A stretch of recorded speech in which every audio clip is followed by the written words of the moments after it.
আজকে ওরা ডক্টর আসাদুল্লাহ আল গালিব স্যারকে হুমকি দেয় হত্যা করার। এখনো যদি জাতি ঘুমিয়ে থাকে, রয়ের এজেন্ডা আবারও এই দেশকে ধ্বংস করার পায় তারা চালাবে। আজকে আলেমরা টঙ্গীর ওই মুরব্বী আলেম টার্গেট হয়েছে, এরপর বাবুনগরী হবে, এরপর আসাদুল্লাহ আল গালিব হবে, এরপর আরেকজন হবে। ওরা আলেম শূন্য করতে চায় বাংলাদেশ। এটা সম্ভব? ও মাকারু ওয়া মাকার আল্লাহ। একটা আলেমের গায়ে হাত দিবে, হাজারো অমুসলিম ডাক্তার জাকির নায়েকের হাতে মুসলমান হয়ে যাচ্ছে, ঠেকাতে পারবে না। মুসা আলাইহিস সালাম পৃথিবীতে যাতে না আসে সবচেয়ে বিরোধিতা করেছিল ফেরাউন, আর আল্লাহ এই ফেরাউনের ঘরেই কাকে বড় করেছেন? মুসাকে বড় করেছেন। কাজেই কথা আছে, আল্লাহর মায় আক্কেলের বাইরে। কাজেই বাংলাদেশের মুসলমানকে ইসকনের বিরুদ্ধে আমরা সবাই এক কথা যাতে বলতে পারি, এক মঞ্চে যাতে টিকতে পারি, থাকতে পারি। আল্লাহ মুসলমানদের ঐক্যকে আরো শক্তিশালী করুক। আল্লাহ রাব্বুল আলামিন। এখানে আর একটা কথা বলি, এই প্রথম আলো না আলু, এরা কিন্তু ডক্টর গালিব স্যারকে জঙ্গি হিসাবে লিখেছিল 2005 সালে। লেখেনি? জঙ্গি আপনি এখনো দেখবেন পেপারে আছে আমাদের কাছে।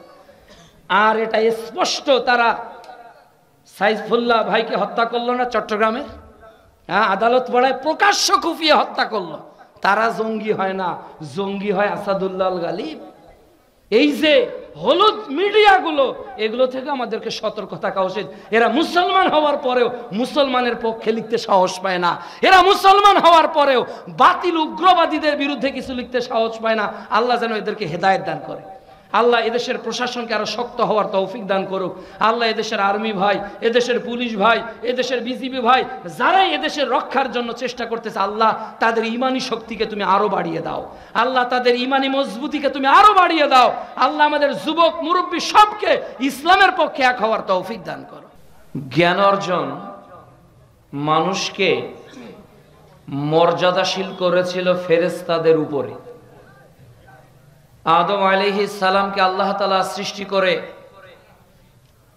ফেরেশতাদেরকে জিজ্ঞেস করলেন, আচ্ছা বলো তো এগুলোর নাম কি? তো ফেরেশতারা উত্তর দিতে পারল না। ফেরেশতারা বলল, সুবহানাকা লা ইলমা লানা ইল্লা মা আল্লামতানা। আমাদের কোনো জ্ঞান নেই এতটুকু ছাড়া যতটুকু আপনি আমাদেরকে শিক্ষা দিয়েছেন। আদম আলাইহিস সালামকে যখন আল্লাহ বললেন এগুলোর নাম কি, আদম আলাইহিস সালাম বলা শুরু করলেন। এবার আল্লাহ রাব্বুল আলামিন ফেরেশতাদেরকে বললেন যে আদমকে সিজদা করো। তো সবাই করলো, যে করলো না সে হলো ইবলিস। সে কে? সে ইবলিস। তাহলে বোঝা যায় জ্ঞান মানুষকে মর্যাদাবান করে, সম্মানিত করে। কিন্তু এই জ্ঞান অর্জন করার পিছনে বাপ মা, দাদা দাদি, নানা নানি সবাই ব্যস্ত। বাচ্চাটা পেটে আছে, বাপ স্বপ্ন দেখতেছে ছেলেকে ডাক্তার বানাবই। কেন? আলট্রাসোনোগ্রামে 6 মাসে দেখা দিয়েছে ওটা ছেলে।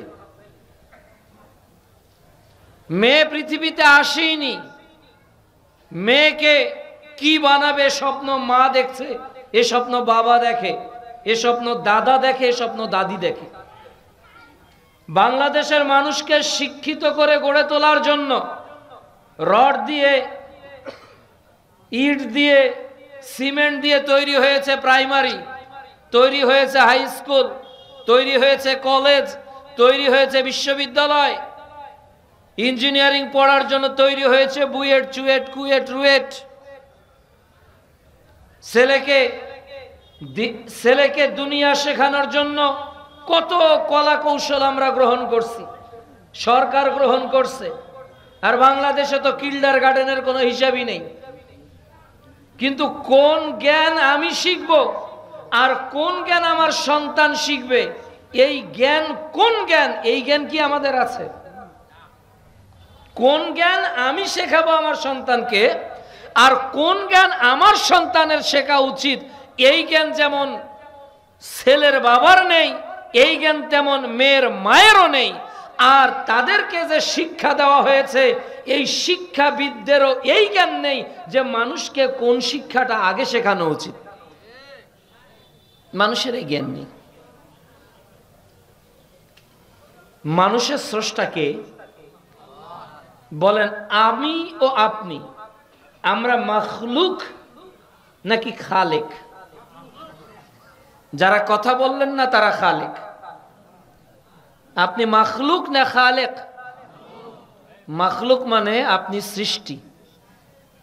আপনার একজন প্রতিপালক আছেন, তিনি হলেন আল্লাহ। তিনি আপনাকে একটা নির্দেশ দিয়েছেন, একটা পন্থা দিয়েছেন যে আপনি কি পড়বেন, কার নামে পড়বেন, কি শিখবেন, কিভাবে শিখবেন, এ সব কিছুর বর্ণনা কোরআন হাদিসে আছে। আচ্ছা বলেন, কোরআনুল কারিমে আল্লাহ রাব্বুল আলামিন ইবাদতকে আগে নাজিল করেছেন নাকি ইবাদত করার জন্য যে জ্ঞান অর্জন করতে হবে এটা আগে নাজিল করেছেন? আগে জ্ঞান। জ্ঞান ছাড়া যদি আপনি দুনিয়াতে কোনো কাজ করেন তো আপনি নির্ঘাত ধ্বংস। জ্ঞান ছাড়া যদি আপনি মোটরসাইকেল চালান তো আপনি অ্যাক্সিডেন্ট করবেন। জ্ঞান ছাড়া যদি আপনি ইলেকট্রিসিটির কাজ করেন তো শক খেয়ে মারা যাবেন।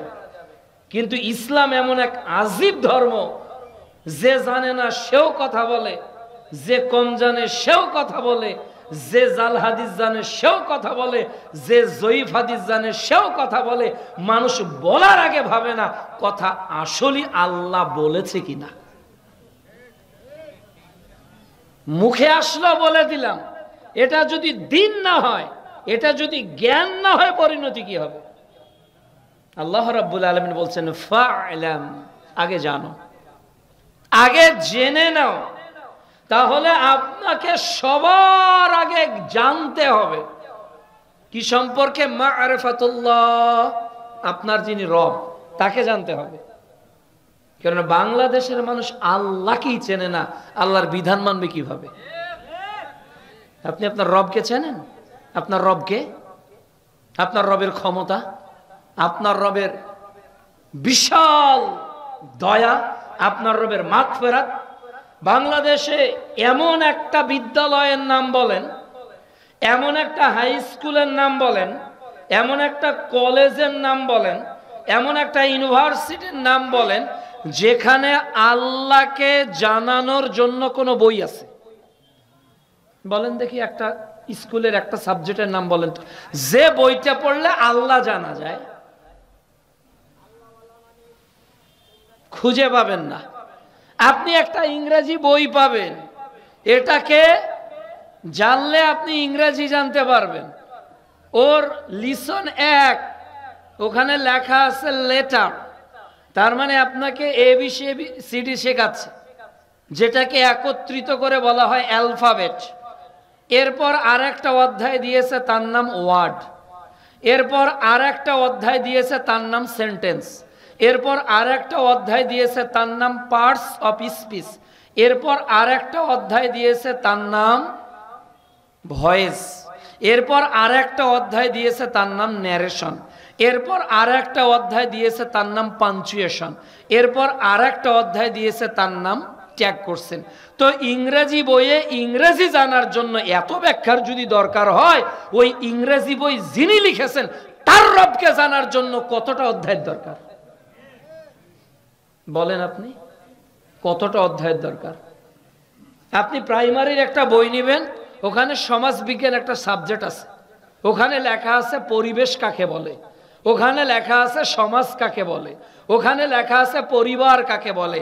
এই বলতে বলতে ওখানে অনেক কিছু বলা আছে। আর একটা সমাজ বিজ্ঞান বইয়ে এই সমাজ সম্পর্কে জানতে গেলে যদি এত কিছুর প্রয়োজন হয়, যে আল্লাহ তাআলা এই সমাজ ব্যবস্থা তৈরি করলেন তাকে জানার জন্য কত জ্ঞান প্রয়োজন?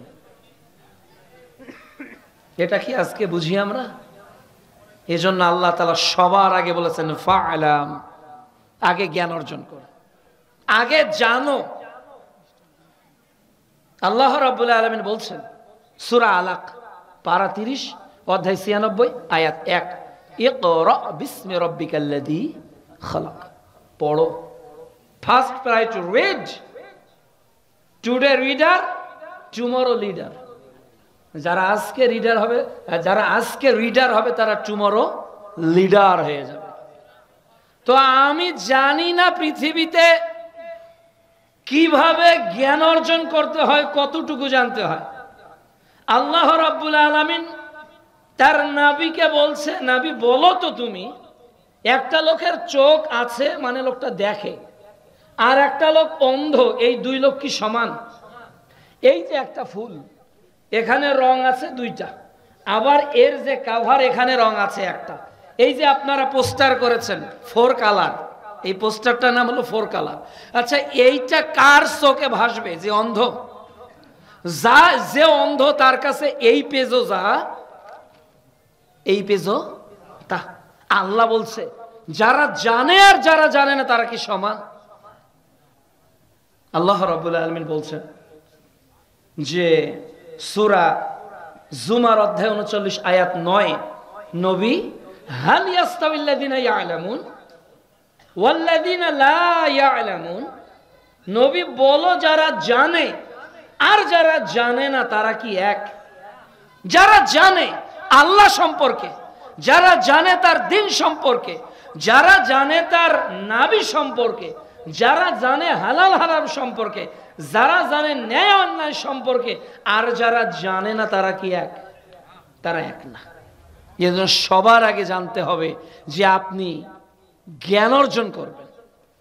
রাসূল সাল্লাল্লাহু আলাইহি ওয়াসাল্লাম বলছেন, ইবনে মাজাহ প্রথম খণ্ডে 224 নম্বর হাদিস, তলাবুল ইলমি ফরিদাতুন আলা কুল্লি মুসলিম, নর হোক আর নারী হোক জ্ঞান অর্জন করা ফরজ। আপনি এখানে কেন এসেছেন? আমার চেহারা দেখার জন্য? আমি কত ঢং করে কথা বলে এটা শোনার জন্য? তো আপনি আসলেন কেন এখানে? আপনি জ্ঞান অর্জন করার জন্য এসেছেন। রোগী ডাক্তারের কাছে যায় কেন? সুস্থতার জন্য। নাকি রোগী এই মনে করে যায় যে ডাক্তারটা অনেক সুন্দর? রোগী এই মনে করে যায় যে ডাক্তারের চেম্বারটা অনেক ভালো? রোগী এই মনে করে যায় ডাক্তার যে জায়গাটাতে আমাকে বসতে দিবে এটা অনেক নরম? না, রোগীর মূল মাকসাদ হলো যে ডাক্তারের কাছে সে যাবে আর ডাক্তারের প্রেসক্রিপশন সে ফলো করবে, নিজের জীবনকে সে সুস্থ করে তুলবে, তাই নয় কি? সে এটা করবে। বাংলাদেশ একটা আজীব দেশ, একটা অদ্ভুত দেশ। আল্লাহ যেটা প্রাণীকে হালাল করেছে, বৈধ করেছে, কোরআনে যার নামে একটা সূরার নামকরণ করা হয়েছে, ওই সূরাটার নাম হলো বাকারা। সূরার নাম কি?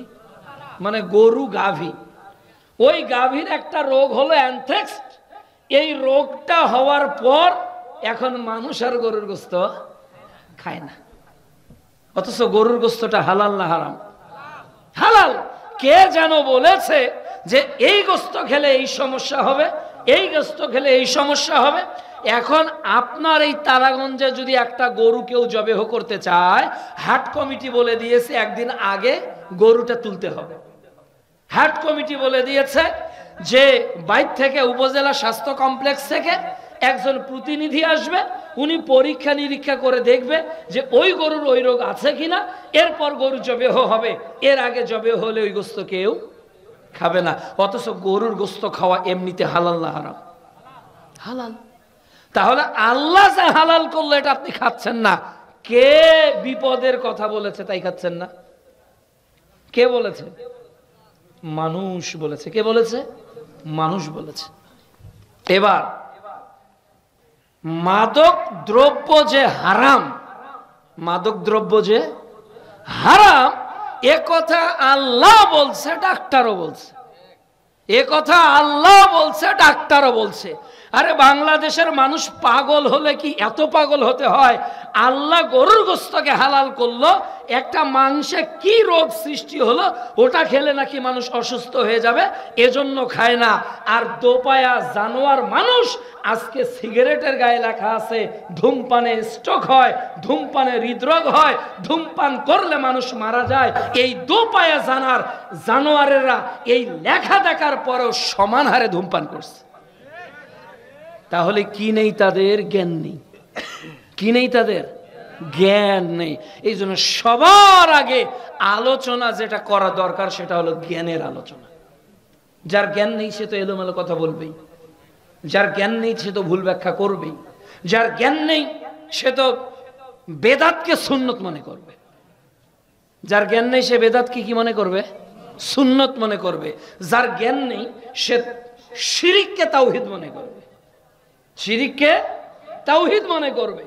এই জন্য আল্লাহ রাব্বুল আলামিন আগে জানার কথা বলেছে, জানো পৃথিবীতে কোন কাজটা আপনি না জেনে করেছেন। আচ্ছা, এই পোস্টারটা কমিটি বলেন তো, এই পোস্টারটা কি মুসির কাছে তৈরি করেছেন? কেন মুসির কাছে করলেন না? কেন আপনি জানেন মুসির এই জ্ঞান নাই। আপনি গিয়েছেন একজন গ্রাফিক ডিজাইনারের কাছে, আপনি গিয়েছেন একটা ডিজিটাল স্টুডিওতে যারা কাজ করে এইরকম পেপারসের। তাহলে বোঝা যায় আপনি এত চালাক দুনিয়ার ক্ষেত্রে, আপনি এত চালাক অসুস্থ হলে ডাক্তার তদন্ত করেন, আপনি এত চালাক একটা 30 টাকা দামের একটা পাউরুটি কেনার সময় আপনি ম্যানুফ্যাকচারিং ডেট এবং এক্সপার্ট ডেট দেখে জিনিস কেনেন। বাংলাদেশের মানুষ মূর্খ হতে হতে হতে হতে, বাংলাদেশের মানুষ অজ্ঞ হতে হতে হতে হতে এত নিচে নেমে গেল যে বক্তা কোরআন হাদিসের দলিল ছাড়া কথা বলে কিনা এটা জাতি তদন্তই করে না, তদন্তই করে না। আপনার কাছে বক্তা মানে 15-20টা মাইক লাগবে, এটা বিশাল বড় একটা মাইক হয়ে যাবে, যে মাইকের কারণে বক্তাকে দেখা যাবে না। অথচ বক্তা 1.5 ঘন্টার বক্তব্যে হাদিসের 5টারে এবারও তো বলে না। এই হলো বক্তা, এই হলো বক্তা। ও কি বলবে? ও হলো ভার্সিটির মাল। ও কি বলবে? কোন নাটকে কি আছে, কোন সিনেমায় কি আছে এটা বলবে। ও কি বলবে? মাঠে নেমেই এ অমুক এ অমুক এটা বলবে। কেউ বক্তব্যের মাঠকে ভোট চাওয়ার মাধ্যম বানাবে। আগে একদল, এখন একদল, পরে একদল। এটা হলো জাতির স্বভাব।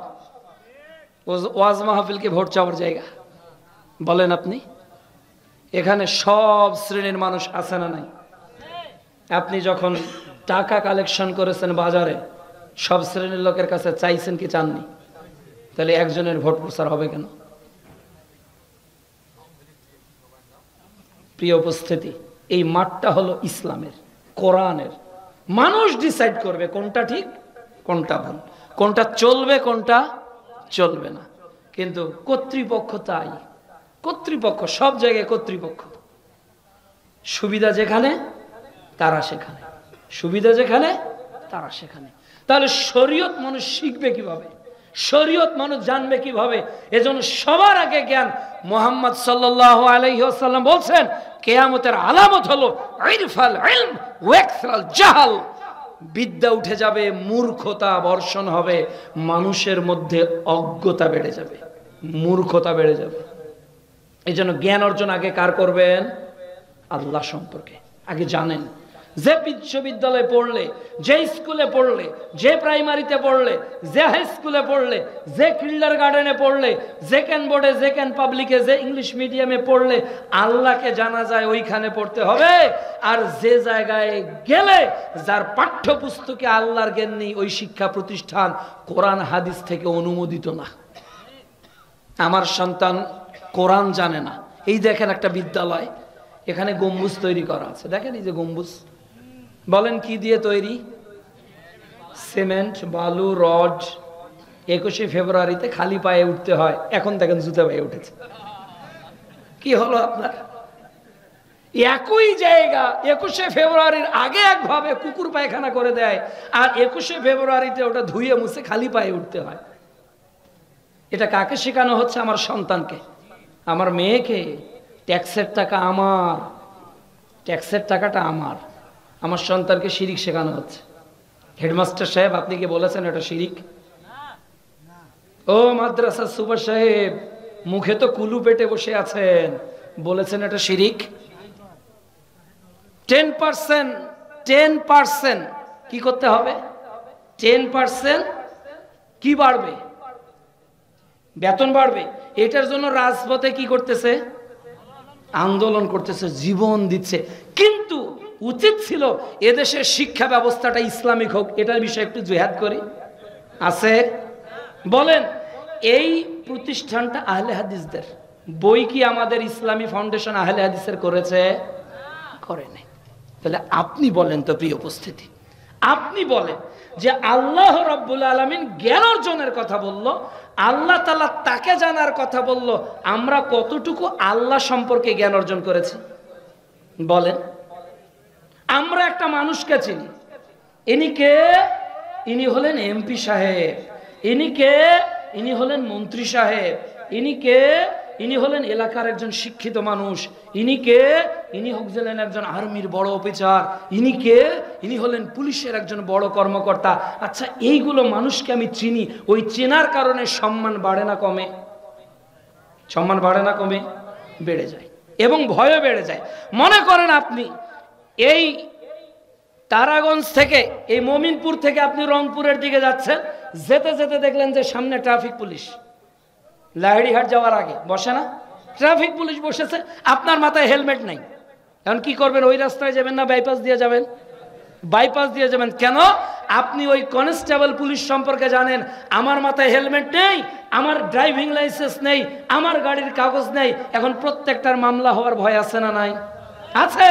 মানুষ একটা কনস্টেবল পুলিশকে দেখে বর্তন করে, কিন্তু আল্লাহ রাব্বুল আলামিন বলছেন as-salatu খায়রুম মিনান নাম, ঘুম থেকে সালাত উত্তম। এর পরেও আল্লাহর এই রেড সিগন্যালের পরেও গতকাল কেউ ঘুমিয়েছিলেন, আজকের ওয়াজ মাহফিলের পরও আপনি ঘুমিয়ে থাকবেন। এটা কেন হয়? আল্লাহকে না চেনার কারণে। বলেন কাকে না চেনার কারণে? আল্লাহকে না চেনার কারণে। আল্লাহ রাব্বুল আলামিন বলছেন ইয়া আইয়ুহাল ইনসান, হে পৃথিবীর মানুষ, মা গররাকা বিরব্বিকাল কারীম, কে তোমাকে ধোঁকা দিল? কে তোমাকে ধোঁকা দিল? সূরা ইনফিতার অধ্যায় ৮২ আয়াত ৬। আবার সূরা বাকারা অধ্যায় ২ পারা ১ আয়াত ২৮ আল্লাহ বলছেন কাইফা তাকফুরুনা বিল্লাহ ওয়া কুনতুম আমওয়াতান ফাআহইয়াকুম সুম্মা ইউমীতুকুম সুম্মা ইউহয়ীকুম সুম্মা ইলাইহি তুরজাউন। কিভাবে তোমরা আল্লাহকে কুফরি করো, আল্লাহর সঙ্গে শিরিক করো, আল্লাহকে অস্বীকার করো? তোমরা তো মৃত ছিলে। ১০০ বছর আগে এখানে কে কে ছিলেন বলেন তো? ১০০ বছর পর আমরা কেউ থাকবো? আপনি আপনার দাদাকে চেনেন, কিন্তু আপনার দাদার দাদাকে ছিল তাকে আপনি চেনেন না। তাহলে ১০০ বছর পর আপনাকে পৃথিবীর মানুষ চিনবে না। আপনি কি ভেবে দেখেছেন? তাহলে কেন আপনি দুনিয়াতে আসলেন?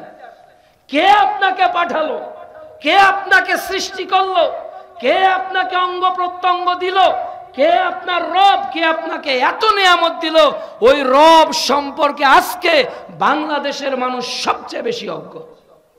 এই জন্য পুলিশকে ভয় করি, আর্মিকে ভয় করি, প্রশাসনকে ভয় করি, কিন্তু আল্লাহকে ভয় করি না। এমন একটা যুগ অতিবাহিত হয়েছে, এমন একটা যুগ অতিবাহিত হয়েছে, না ছিল পুলিশ, না ছিল বিজিবি, না ছিল র্যাব, না ছিল নৌবাহিনী, না ছিল ডিবি, না ছিল এনএসআই, না ছিল ডিজিএফআই, কিছুই ছিল না। একজন জেনা করে এসে বলতেছে আল্লাহ রসুল তাহেরিনী আমাকে পবিত্র করেন, আমাকে পবিত্র করেন। আল্লাহ রসুল বলছে ফিরে যাও। কি বলো তুমি? ফিরে যাও, তওবা করো, আল্লাহ ক্ষমা করবে। লোকটি আবার এসে বলছে আল্লাহ রসুল আমাকে পবিত্র করেন। শেষে বলছে যে আমি জেনা করেছি।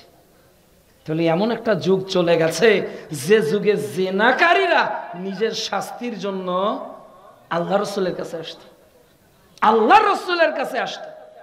কার ভয় ছিল? আল্লাহর ভয় ছিল। আজকে আমাদের সিসিটিভি ক্যামেরা আছে, এন্টি করাপশনের উপর এন্টি করাপশন আছে, এন্টি করাপশনের উপর এন্টি করাপশন আছে, এরপরেও দুর্নীতি মুক্ত এ দেশটা হচ্ছে না। কেন? একটাই কারণ, আল্লাহর প্রথম প্রেসক্রিপশন ছিল ফা'লাম, আগে জ্ঞান অর্জন করো, আন্নাহু লা ইলাহা ইল্লাল্লাহ, আমি ছাড়া সত্যিকার কোনো মাবুদ নেই, এটা সবার আগে জানো। আমার যিনি রব, জাতিসংঘের মহাসচিবেরও তিনি রব। আমার যিনি রব, এশিয়া মহাদেশে যার নেতৃত্ব চলে তার রব তিনি। এই জ্ঞান যদি আপনার থাকতো, আপনি মানুষকে ভয় না করে কাকে ভয় করতেন? আল্লাহকে ভয় করতেন। এই জন্য সবার আগে কার জ্ঞান দরকার? আল্লাহর জ্ঞান দরকার। তাহলে আমাদের সবার আগে প্রথম শিক্ষা কি হবে? আল্লাহ সম্পর্কে। ২, আল্লাহর দিন সম্পর্কে। আল্লাহর দিন সম্পর্কে। আজকে আল্লাহ তাআলার জীবন বিধান, আল্লাহর যেটা দিন, আল্লাহ তাআলা বলছে সূরা আল ইমরান অধ্যায় ৩ আয়াত ১৯-এ, ইন্নাদ-দীনা ইনদাল্লাহিল ইসলাম, আল্লাহর নিকট মনোনীত জীবন বিধানের নাম কি? ইসলাম। ইসলাম একটা পূর্ণাঙ্গ জীবন বিধান না? আচ্ছা বলেন, এমন কি জিনিস আছে যেটা ইসলামে নাই? বলেন এমন একটা সমস্যা, এমন একটা জীবন যেটা ইসলামে নেই। জন্ম বাচ্চাটা এখন গ্রহণ করলো, বাচ্চাকে কি করতে হবে মুহাম্মদ সাল্লাল্লাহু আলাইহি ওয়াসাল্লাম বলে দিয়েছেন। ওই বাচ্চাটার বয়স 7 দিন কি করতে হবে আল্লাহ রাসূল বলে দিয়েছেন। ওই বাচ্চাটার বয়স 7 বছর কি করতে হবে আল্লাহ রাসূল বলে দিয়েছেন। ওই বাচ্চাটার বয়স 10 বছর কি করতে হবে আল্লাহ রাসূল বলে দিয়েছেন। ওই বাচ্চাটা যখন যুবক যুবতী হবে তখন কি করতে হবে আল্লাহ রাসূল বলে দিয়েছেন। হতে হতে হতে হতে বিবাহ শাদী হয়ে গেল, সন্তান কিভাবে লালন পালন করবে আল্লাহ এবং তার রাসূল বলেছেন। ও মরার সময় কি বলতে হবে এটাও আল্লাহ রাসূল বলে দেন নাই। লাশটা কবরে নামানো হচ্ছে, কি বলতে হবে আল্লাহ রাসূল বলে দেননি। তাহলে Islam is a complete code of life, পরিপূর্ণ জীবন বিধান, এর নাম ইসলাম। কিন্তু আপনি আমি আমাদের জীবন চলার পথে আল্লাহর দেওয়া বিধানকে কতটুকু মেনে চলছি, আসুন আমরা একটু তদন্ত করে দেখি। আমরা একটু তদন্ত করে দেখি। আল্লাহ রাব্বুল আলামিন বলছেন সূরা আল ইমরান অধ্যায় 3 আয়াত 85-তে যে তোমরা যদি আমার দ্বীনের বাইরে কিছু করো আমি গ্রহণ করব না। তোমরা যদি আমার দ্বীনের বাইরে কিছু করো আমি গ্রহণ করব না। এখন আপনার যুবক ছেলেটা তার যৌবনকালে কি করবে, এটা যদি কোরআন হাদিসের বাইরে হয় আল্লাহ গ্রহণ করবে না। আজকের যুব সমাজ যেটা করছে এটা ইসলামের পক্ষের না বিপক্ষের? ইসলামের পক্ষে না বিপক্ষের? আজকের যুবকদের হাতে মোবাইল, আজকের যুবকদের হাতে ক্রামবোর্ড, আজকের যুবকদের হাতে লুডু, আজকের যুবকদের হাতে দাবা, আজকের যুবকদের হাতে স্মার্টফোন, আজকের যুবকদের হাতে নারী। বাংলাদেশের যুবককে ধ্বংস করার জন্য যত যন্ত্র আছে সব মজুদ। তাহলে আমার সন্তান দিন পালন করবে কিভাবে বলেন তো? আমার সন্তানটা ইসলাম মানবে কিভাবে বলেন তো? তাহলে আল্লাহ যে বললো যে দিনই জ্ঞান অর্জন করো, দিন শিখবো কোথায়? স্কুলে আছে দিন, কলেজে আছে দিন। আরে দিন কি শেখাবে? একটা প্যান্ট কিভাবে পরতে হয় এই জ্ঞান কি কোনো বইয়ে লেখা আছে বলেন তো? আপনি অ্যাজ এ মুসলিম হিসেবে বলেন একটা প্যান্ট কিভাবে পরতে হয় এটা কোথাও লেখা আছে কি? লেখা আছে? কিন্তু মশারি কিভাবে টাঙাতে হয়, ডিম কিভাবে ভাজতে হয়, একটা মোবাইল কিভাবে ওপেন করতে হয় এটা বইয়ে লেখা আছে না নাই? তাহলে একটা মানুষকে আগে পোশাক পরানো উচিত নাকি ল্যাপটপ চালানো শেখানো উচিত? পোশাক পরানো উচিত। আপনার আমার ছেলে মেয়েরা যা পোশাক পরে, তাদের শরীরে যে গেঞ্জি, তাদের পরনে যে জামা, তাদের পায়ে যে পায়জামা, এটা কোনোটাই ইসলামিক না, কোনোটাই ইসলামিক না। আপনার মেয়েটা যে ড্রেস পরে স্কুলে যাচ্ছে, ওয়াল্লাহি পিতা হিসাবে আপনাকে বলছি, বলেন তো পিতা, আপনার মেয়ের দিকে যুবকরা লোলুপ দৃষ্টিতে তাকিয়ে থাকে কিনা? কি মনে হয় আপনার? আপনার মেয়েটা যে স্কুল ড্রেস পরে যাচ্ছে স্কুলে, কি মনে হয় আপনার? তাহলে আপনার মেয়েটা ইসলাম মানছে না। আপনি যে জীবন অতিবাহিত করছেন আপনার পরিবারে, এই পারিবারিক জীবনে আপনার ইসলাম, পারিবারিক জীবনে আপনার ইসলাম নাই। আরে আমরা দেহের মধ্যে ইসলাম মানি না। দেহের মধ্যে ইসলাম আছে না নাই? আমার পুরো দেহটা ইসলাম। আমার চোখ কি দেখবে আল্লাহ বলে দিয়েছে সূরা নূর অধ্যায় 24 আয়াত 30। আমার চোখ কি দেখবে? আমার হাত কি করবে আল্লাহ কোরআনে বলে দিয়েছে। আমার পা কোথায় যাবে আল্লাহ কোরআনে বলে দিয়েছে। আমার কান কি শুনবে আল্লাহ কোরআনে বলে দিয়েছে। আমার জবান কি বলবে আল্লাহ কোরআনে বলে দিয়েছে। আমার পেট কি খাবে আল্লাহ কোরআনে বলে দিয়েছে। বলেন যারা নিজের 3.5 হাত বডিতে ইসলাম মানে না, তাদের দ্বারাই কি ইসলাম কায়েম সম্ভব? সম্ভব। এজন্য আল কোরআন এবং হাদিসের আলো নিজের 3.5 হাত বডিতে আগে জ্বালো। আগে কোথায় জ্বালতে হবে? নিজে বলেন কোথায় জ্বালতে হবে? 3.5 হাত বডিতে।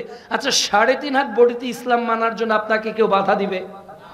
আপনি যদি টাকনুর নিচে পায়জামা প্যান্ট লুঙ্গি পরেন, পুলিশ আপনাকে জরিমানা করবে, আর্মি আপনাকে ধরে নিয়ে যাবে, র্যাব আপনাকে শাস্তি দেবে। তাহলে এই আমল, এই ইসলাম মানতে গেলে কেউ বাধা দিবে না। এখন তদন্ত করা যাক আমার পরিবারে কয়জন সদস্যের পায়জামা প্যান্ট টাকনুর নিচে আর কয়টার উপরে? নিচ থেকে শুরু করি, তাই না? নিচ থেকে শুরু করলাম। এখন আপনার সন্তান যে প্যান্টটা পরে আছে, মুহাম্মদ সাল্লাল্লাহু আলাইহি সাল্লাম আটো শাটো পোশাক পরতে নিষেধ করেছে। আটো শাটো পোশাক পরতে নিষেধ করেছেন। আপনি জিন্সের প্যান্ট পরেছেন। আরে ছাত্র তো জিন্সের প্যান্ট পরে যায়, ছাত্রকে যিনি শেখায় ওই হেডমাস্টারও জিন্সের প্যান্ট পরে মাদ্রাসা স্কুলে এসেছে। তাহলে বলেন, তাহলে আমার সন্তানটা ঢিল পোশাক যে পরতে হয় এটা কার কাছ থেকে শিখবে? এই দিনটা কার কাছ থেকে শিখবে? তাহলে বোঝা গেল আমার সন্তানের পোশাক এদেশের শিক্ষা ব্যবস্থা দিতে ব্যর্থ হয়েছে। আমি দিতে পারতাম না? আমি বাবা বাংলাদেশের সংবিধানের 39-এর খ এবং 41-এর কতে আছে প্রত্যেকের বাক স্বাধীনতা আছে, তাই না? ধর্মীয় স্বাধীনতা আছে। তো আমি মুসলমান, আমার মেয়েটা বোরকা পরে যাবে, কেউ বাধা দিবে? কেউ বাধা দিবে? আপনার মেয়েটা ক্লাস 5-এ পড়ে, তার মানে ওর বয়স কত? তার মানে ওর মিন্স হয় না? ও কেন 2 পিস পরে প্রাইমারিতে যাচ্ছে? কেন যাচ্ছে? এর জবাব আপনাকে দিতে হবে। বাপ, আপনি আপনার মেয়ের মধ্যে ইসলাম মানাতে পারেন না, আর আপনি গণভবনে ইসলাম মানাতে পারবেন? সম্ভব না। মেয়েকে ইসলাম মানান। মেয়েটা বলেন, মা আমি তোমাকে বড় করেছি, আদর করেছি, তুমি বাইরে গেলে পর্দা করে যাও, বাইরে গেলে বোরকা পরে যাও, বাইরে গেলে হাত মোজা পরে যাও, বাইরে গেলে পা মোজা পরে যাও। আরে মেয়ের পর্দা তো নাই, মেয়েকে মা এমন পোশাকে স্কুলে এসে যায়, এমন ভাবে রেখে যায়।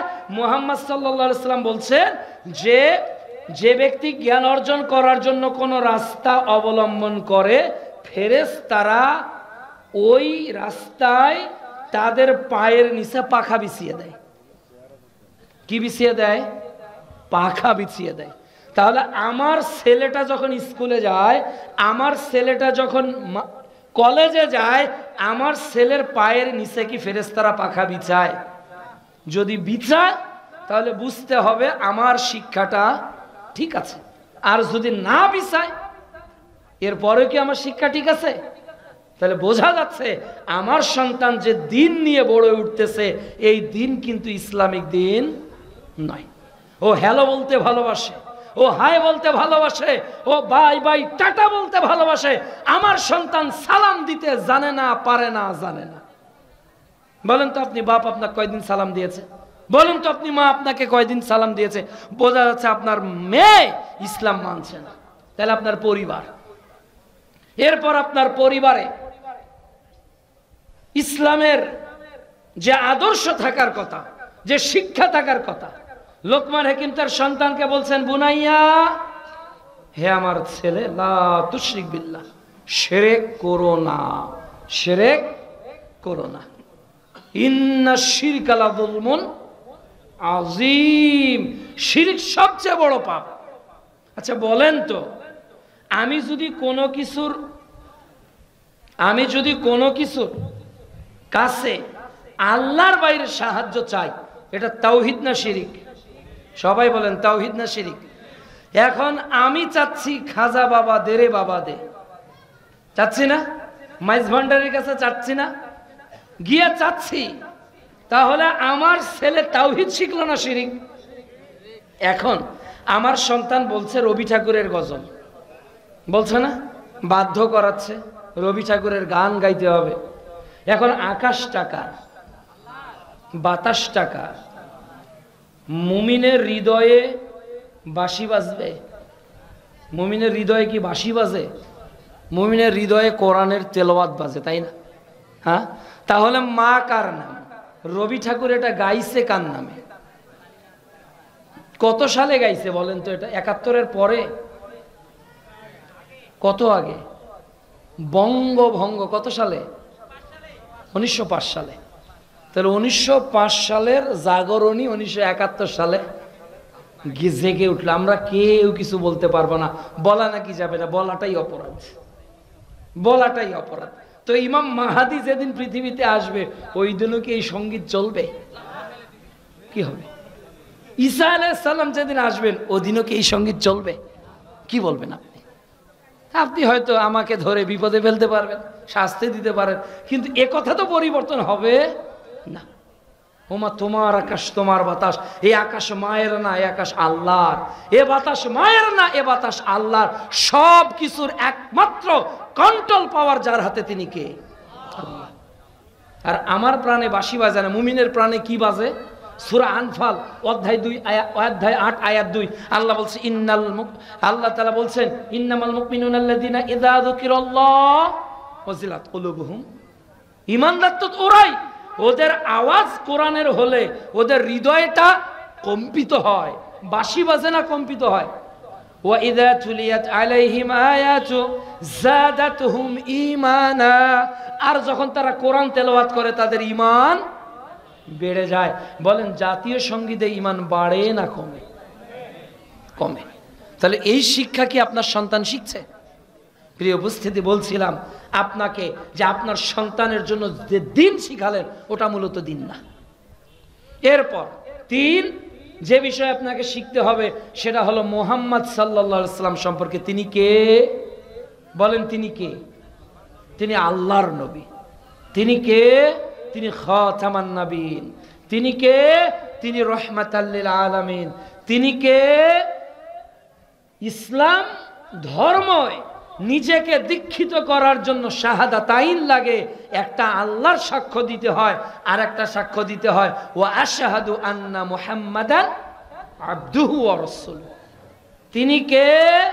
লাশ রাখার সময় তাকে স্মরণ করতে হয়, লাশ রাখার সময়। তিনি কে? কবরে জিজ্ঞাসা হবে তার নাম। তিনি কে? বিচারের মাঠে হাউজে কাউসার তাকে দেওয়া হবে। তিনি কে? তিনি মানুষের জন্য সুপারিশ করবেন। তিনি কে? তাকে মাকামে মাহমুদ দেওয়া হবে। এত দামি ব্যক্তি, এত সম্মানিত ব্যক্তির সম্মান আপনার কাছে তত মর্যাদাবান নয়। আপনার নেতার মর্যাদা আপনার কাছে যত প্রিয়, যত প্রিয়। নেতার কোট কপি করেছেন, নেতার ডায়লগ কপি করেছেন। দুর্ভাগ্য এ জাতির, যদি কাউকে কপি করতেই হয়, যদি কারো আদর্শ অনুসরণ করতেই হয়, যদি কাউকে আদর্শ হিসেবে পুরো লাইফে মানতে হয়, আমি রাসূলকে ছাড়া কাউকে মানতে চাই না। এই মেজাজ হলো মুসলমানদের। আমার আদর্শ কার্ল মার্কস নয়। It is not a religion that creates man, but man who create religion. ও বলছে এটা কোনো ধর্ম নয় যেটা মানুষকে তৈরি করেছে, বরং মানুষ নিজেরাই ধর্ম বানিয়েছে। তারা বলছে মানুষ নিজেরাই কি বানিয়েছে? The first word is religion is a lie. তারা বলছে ধর্মের প্রথম কথাটা নাকি মিথ্যা কথা। ওদের নীতি চলছে না সমাজে, হ্যাঁ চলছে না? Secularism, communism, nationalism, democracy come from Makkah, come from those are come from Makkah. কোত্থেকে এসেছে? সেকুলারিজম, কমিউনিজম, ন্যাশনালিজম, ডেমোক্রেসি কোত্থেকে এসেছে? উৎপত্তি কোথায়? হেরা গুহায়, জাবালে নূরে, মসজিদে কোবা? কোত্থেকে? এগুলোর উৎপত্তি কোথায়? কারা উৎপত্তি করেছে? আবু বকর, ওমর, ওসমান, আলী? কেউ না। মুসলমান মৃত্যুবরণ করবে, সেকুলারিজমের সামনে মাথা নত করবে না। আমি ধর্ম নিরপেক্ষ হতে পারি না।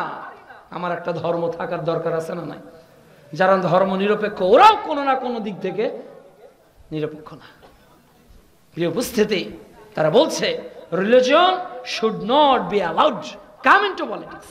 ইট is merely a matter between man and God. এটা আল্লাহর বান্দার মধ্যে সম্পর্ক। আর গণতন্ত্র মানুষকে মানুষের গোলামে পরিণত করে। মানুষকে কি করে? মানুষের গোলামে পরিণত করে। গোলামে। ইসলাম ছিল খেলাফত, ইসলামে ছিল খেলাফত, আমরা নিয়ে এসেছি গণতন্ত্র। তাহলে আল্লাহ রসুল যা দিয়েছেন সেটাই সুন্নত না? নাকি আমি দিলে সুন্নত হবে? এখন আমরা বলছি ওটা তো 1400 বছর আগের, ওটা কি এখন চলে? তো 1400 বছরের হুজুর পদ্ধতি যদি চলে, 1400 বছর আগের বিবাহের পদ্ধতি যদি চলে, 1400 বছর আগের সন্তান জন্ম নেওয়ার পদ্ধতি যদি চলে, 1400 বছর আগের একটা মানুষ জন্মের পর কি করতে হবে এটা যদি চলে, 1400 বছর পূর্বের একটা মানুষ মরার পর কি করতে হবে এটা যদি চলে, তো মাঝখানেরটা চলবে না কেন? মাঝখানেরটা চলবে না কেন? আল্লাহ রসুল কি ব্যাকডেটেড নবী? আল্লাহ রসুল কি ব্যাকডেটেড নবী? আর আপনি তো দূরের কথা, মাইকেল এই সার্ট একজন খ্রিস্টান, তিনি বলছে আমি 100 জন মনীষীর জীবনী লিখেছি গোটা পৃথিবীতে যারা প্রভাব বিস্তার করেছে, আর সবার আগে নাম রেখেছি মোহাম্মদ সাল্লাল্লাহু আলাইহি সাল্লাম। কেন? মানুষ অবাক হয়ে যাবে, কিন্তু আমি গবেষণা করেছি 100 জন মানুষ যে কেবলমাত্র আল্লাহ রসুল 2 জীবনে সফল। তিনি তার ধর্মীয় জীবনেও সফল, তিনি তার বৈষয়িক জীবনেও সফল, তিনি 2 জীবনে সফল।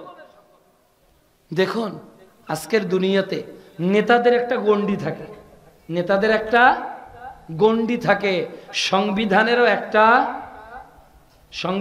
একটা সীমা রেখা থাকে, তাই না?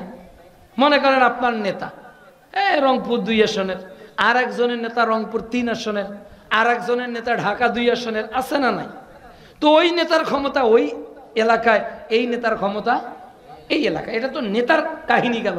এরপর দেশ বাংলাদেশ চলার জন্য একটা কনস্টিটিউশন, এই কনস্টিটিউশন ভারতে গেলে আর সচল না অচল? বলেন সবাই, সচল না অচল? এই ভারত পেরিয়ে যদি মায়ানমারে যায়, তাহলে ভারতের কনস্টিটিউশন মায়ানমারে সচল না অচল? অচল। মায়ানমারের সীমানা পেরিয়ে যদি আপনার আফগানিস্তানে চলে যায়, তাহলে আফগানিস্তানে এই মায়ানমারের সংবিধান সচল না অচল? অচল।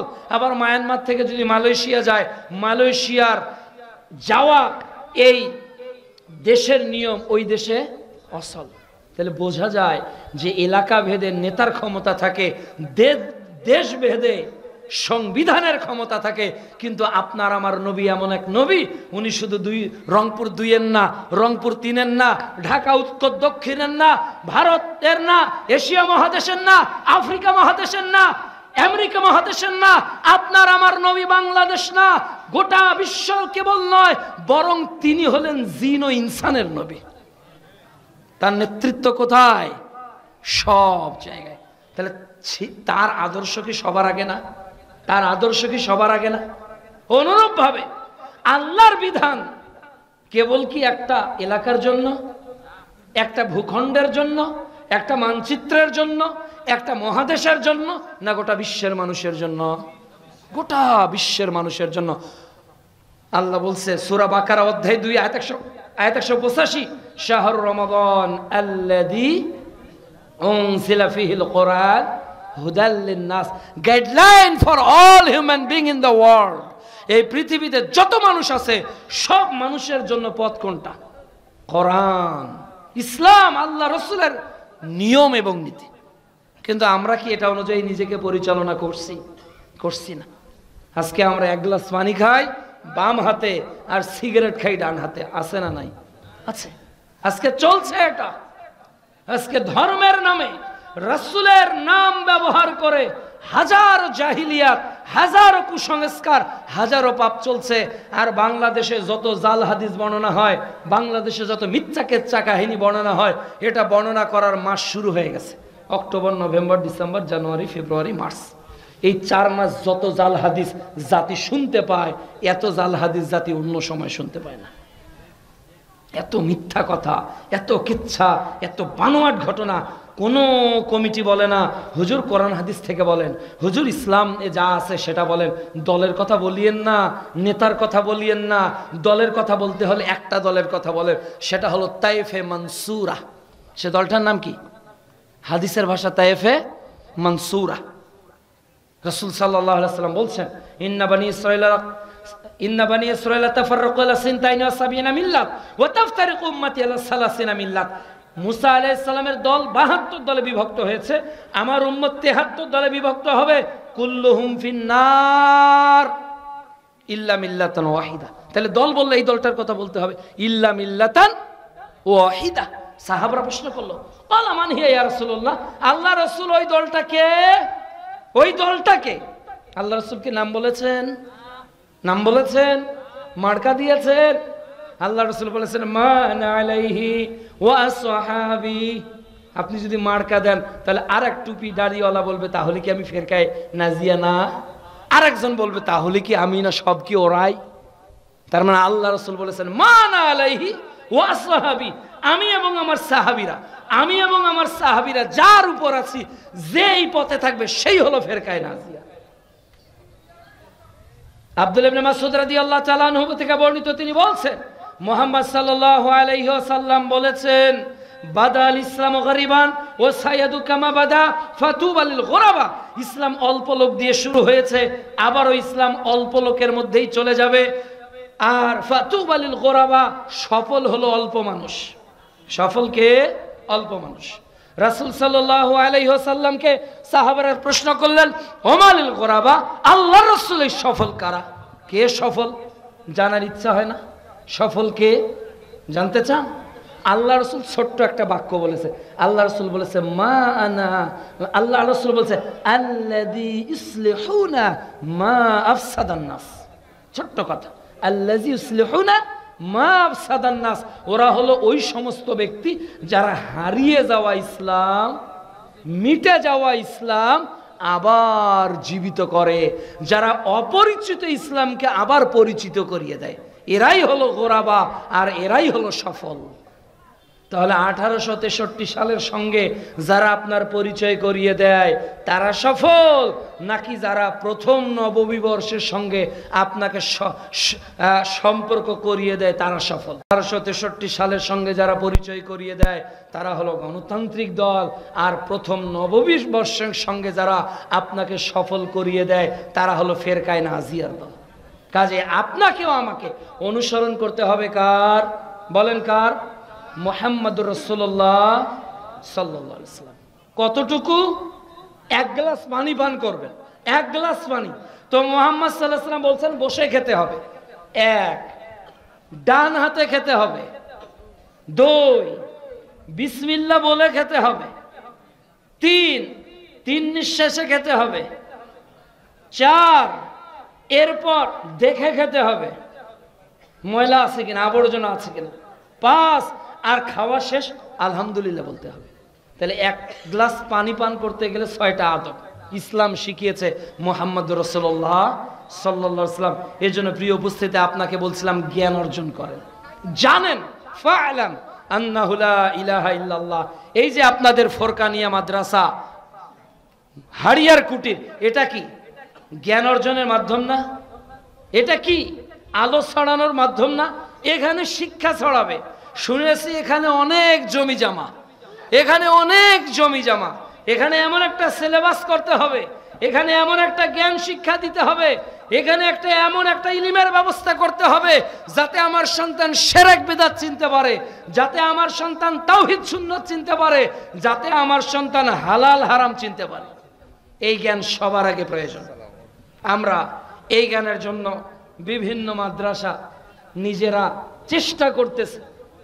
দারুস সুন্নাহ মহিলা মাদ্রাসা বলতে পারেন রংপুরের একটি মডেল মাদ্রাসা। দারুস সুন্নাহ মহিলা মাদ্রাসা বাচ্চারা 5 তলা বিল্ডিংয়ে নিরাপত্তার সাথে তারা দিন শিখতেছে, একেবারে 1 থেকে নিয়ে দাওরা পর্যন্ত। সেখানে আমরা চেষ্টা করতেছি বাংলা, আরবি, ইংরেজিকে সমানভাবে একটা গুরুত্ব দিয়ে আধুনিক মানের একটা সিলেবাসে এই শিক্ষা প্রতিষ্ঠানটা গড়ার জন্য। এমনিভাবে এই শিক্ষা প্রতিষ্ঠান আছে, এগুলোতে আপনারা বাচ্চা কাচ্চা দেওয়ার চেষ্টা করবেন। আল্লাহ যেন তৌফিক দান করেন। কালেকশনের কথা বলতে হবে, আপনাদেরকে টাকা দিতে হবে। কি দিতে হবে? প্রোগ্রামকে সফল করতে চাইলে এখন টাকা দিতে হবে।